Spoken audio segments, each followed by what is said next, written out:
Здравейте, приятели! Тази вечер съм подготвила една много силна молитва за лечение на безсъние. Безсъние от духовна гледна точка е много дълбока тема. То често не е само физически проблем, а знак, че душата ти се опитва да ти говори. Основни духовни причини за безсънието са неизчистените мисли и тревоги. Умът не може да се освободи от дневните проблеми, тревогите или страховете. Това е знак, че липсва доверие в Божия план. Натрупаната енергийна тежест. Човек носи в себе си чужди болки, негативни емоции или дори родови тежести, които не му позволяват да се отпусне. Неизразени емоции.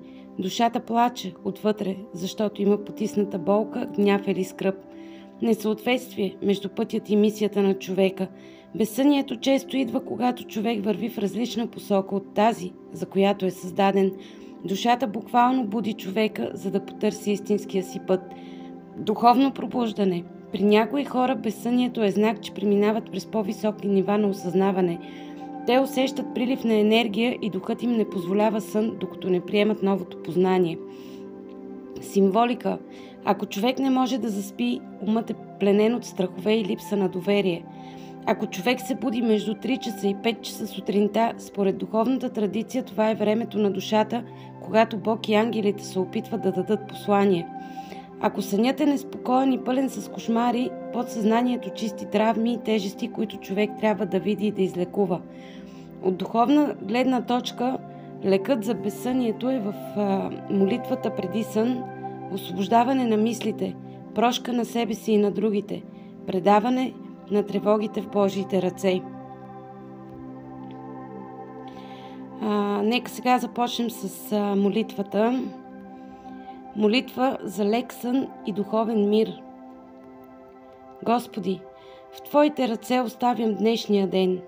Отпускам тревогите си, освобождавам страховете си и предавам цялото си същество на Твоята светлина. Нека умът ми се успокои като тиха река. Нека сърцето ми намери покой в Твоето присъствие. Нека душата ми се изпълни с мир и благодарност. Отричам се от всяка тежест, от всяка болка и позволявам на Твоето дихание да ме обгърне. Ако има неизречени думи, нека се превърнат в прошка. Ако има скрити рани, нека се превърнат в изцеление. Господи, благослови съня ми да бъде лек, духът ми защитен, а утрото изпълнено с нова надежда. Аз заспивам в Твоят мир. Амин. Благодаря, че се молихте с мен. Ако тази молитва ви е донесла мир и спокойствие, каня ви да се абонирате за моят YouTube канал Светлината на Раная, където тази вечер ще публикувам специално видео с ангелска музика за още по-спокоен сън. Също така може да ме последвате във Facebook, отново профилът се казва Светлината на Раная, където споделям моите молитви и вдъхновения за душата. Ще се радвам да споделите и в коментарите как тази молитва е повлияла на вашия ден и настроение. Вашите чувства и впечатления са важни за мен. Нека светлината и спокойствието винаги да ви обгръщат, а сънят ви да бъде лек и възстановяващ. До скоро!